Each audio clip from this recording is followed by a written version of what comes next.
47% sliders. That is the highest rate of any starting pitcher. Taco Bell starting lineup for this series finale. The first 5 batters in his starting lineup tonight are all All-Star final. Yeah, man, you'll see 4 pitches there, just like that. The base is empty, just underway. Bellinger measuring off the wall. They're a couple of steps shy. All right. Had to throw him 4 strikes to strike him out. A pair of punch-outs back. Let's get a look at the starting lineup for the Los Angeles Dodgers, brought to you by Taco Bell. LA with the lowest chase per tonight. 26-year-old, still rookie right-hander for. He's got a heavy 1-0 pitch to Mookie Betts out to center field. Marisnick was fooled a little bit by the sunshine, but ends up making the catch. Now you have 2+ defenders, and the Dodgers are looking a little bit more like themselves. Available off the bench. And on a 1-2 pitch, a comebacker for Alzolay. That'll turn into an easy inning-ending double play. Got it. Oh, it could be one of those days. Outside the plate, highest of his career. Comebacker. That turns Chris Taylor, Gavin Lux in the Dodgers half of inning number 2. First pitch gets a piece of him. And the Cubs have a lead at the wrong time. That has been his problem this year. And just as I get through talking about how he doesn't walk people, he's walked 2 tonight. Second full count pitch of the inning, and he loses Lux on ball 4. That's an 0-2 count that went progressively 1-1. McKinstry swings and sends a ball to deep right field. Peterson back, and it's gone!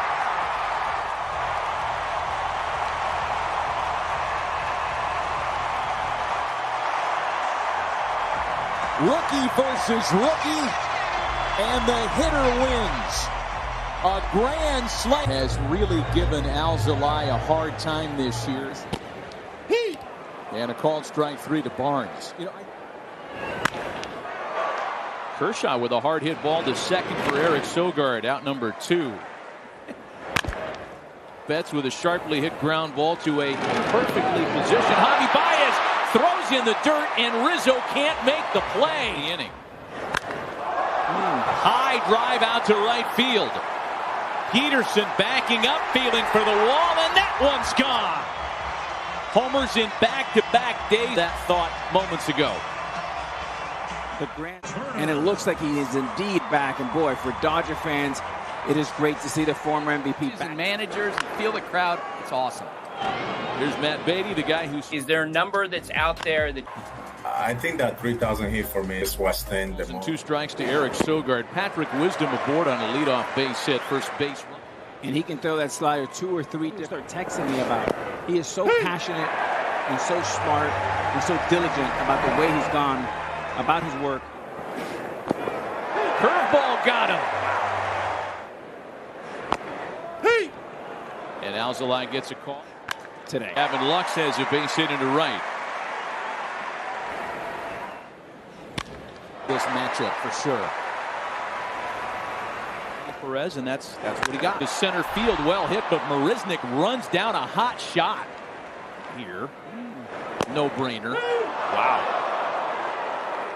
A couple of curveballs here of late from Kershaw, and he strikes out Bryant with the slider. Look at the wall. Even the light blue wall out in the outfield can be challenging.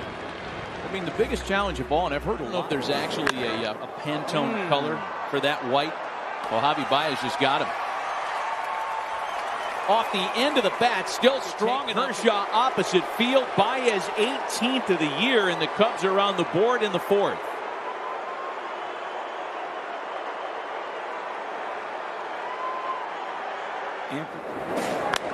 Right, that's fair.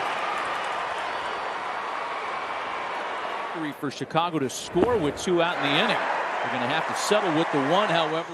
Where an umpire isn't just, we saw earlier today, an umpire, same thing at times too, that, it's not completely one-sided, and so you end up with just distrust. For sure, the 1-2 home comes to an end as Justin Turner sends one into right center field. Turner heading into second with a 2-out double.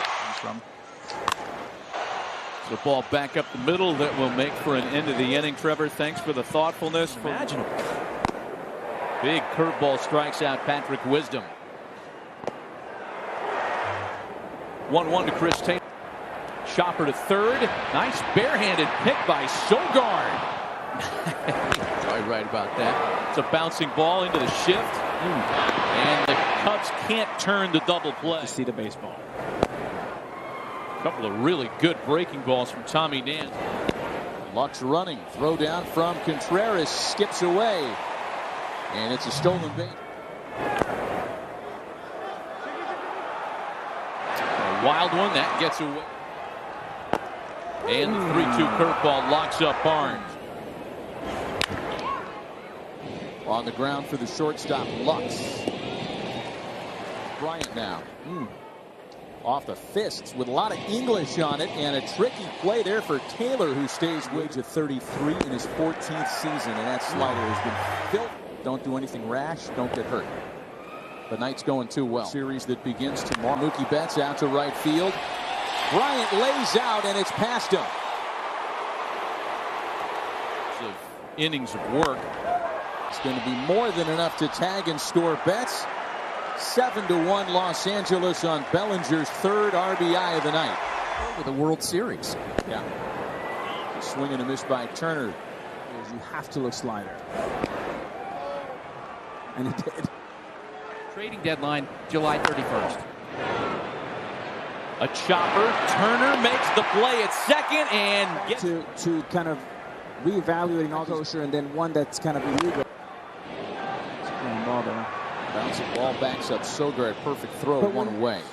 Baseball Digest subscription was likely a stack of because of the crackdown. It's interesting. And those homes have appeared in countless films and television shows ever since. The ball slashed into the opposite field, and a base hit for Eric Sogard with one away. Field. Bellinger has it for out number 2. 17 starts this year. And on pitch 101, a ground ball. 7-1 LA.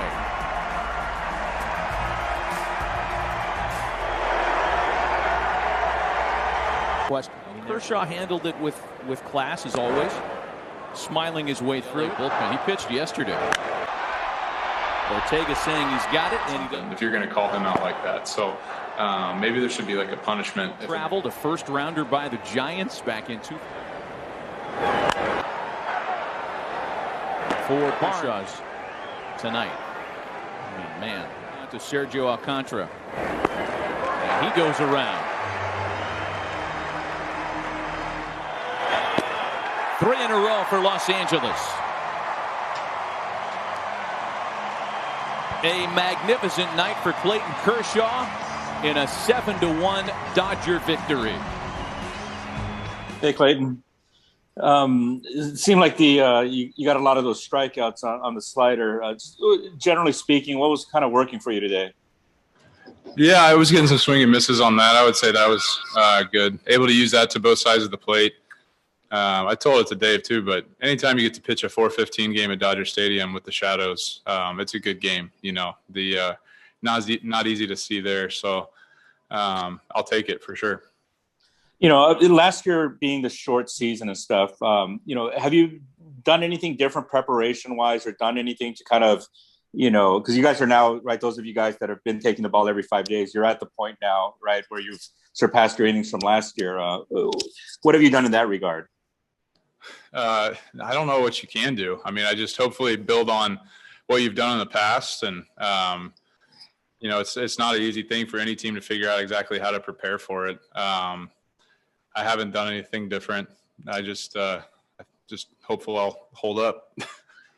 You know, before the game, Dave mentioned that he thought that, you know, after the series in San Diego and then the getting no hit, you know, in the first game here, that, you know, that the team may have been a little embarrassed and that, you know, kind of that the team responded positively to that, you know, kind of used that as motivation. Just how pleased were you to see the way the team bounced back from kind of a rough start to this week?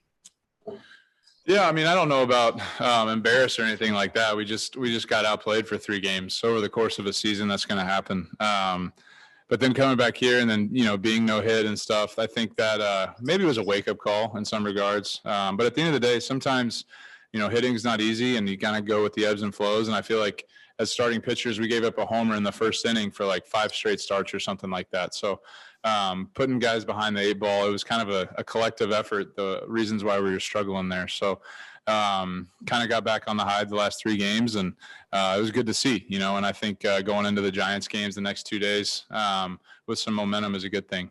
Had about a week's worth of games here with full capacity at Dodger Stadium.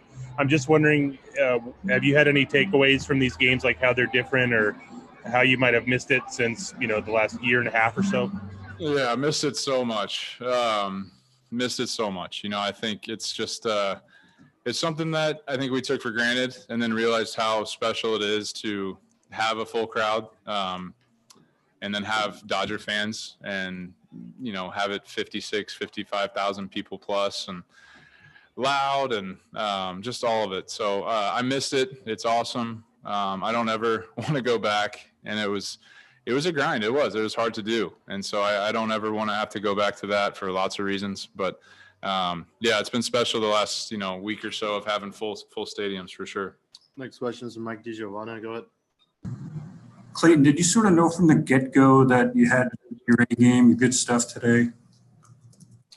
I don't know if you ever know for sure. I think there's always times you have good first innings and things go awry, but first innings are typically, as a starting pitcher, important and sometimes difficult to settle in. So anytime you get 1, 2, 3 inning in the first and get things going, it's a good thing. And I felt good after that. Is there anything about the shadows that really sort of complements or aids your repertoire? Or is it just the shadows in general? I have no idea. I just know that shadows are hard. Yeah, I don't know specifically. Okay, thanks. Last questions from Sarah Wexler. Go ahead. Clayton, just wanted to ask about that sticky stuff check you got hit with as you were exiting to a standing ovation in the 8th. Is there something kind of surreal about that moment for you? No, not surreal. I think I told him that, hey, you might get booed here a little bit. So, but no, it's part of the game now, and they're just doing their job. They're doing what they're asked to do, and so just kind of roll with it and keep going. Sorry about that, Dave. Just to follow up on what we were talking about pregame with respect to just the approach since being on the wrong end of a no-hitter Thursday. What did you see today? And was this really just a continuation of the kind of at-bats you've seen from the club the last couple of days? It is, JP. I really don't. It really shouldn't matter who the pitcher is we're facing. I think, you saw it tonight. The intent 1 through 8, it was next level. And I think that seeing that Gavin Lux at bat, earning the walk again, the McKinstry grand slam, they're just things that just led to that inning. Mookie legging out a ball with the air and just taking walks, going the other way, winning pitches and getting into the bullpen early. So that just, for me, our guys, that's who we are. Is McKinstry in the lineup today if there's a lefty on the mound for Chicago? He would not be. Pujols would have been in there. Gotcha. And speaking of Pujols, is everything okay with Beatty? Yeah, everything's okay with Matt. It was one of those situations where Matt took 3 at-bats. I was thinking they were going to go to a lefty at some point, and I hadn't had an opportunity to give Albert a start, so I wanted to get him in the batter's box, get him some innings, and that was kind of the impetus behind that.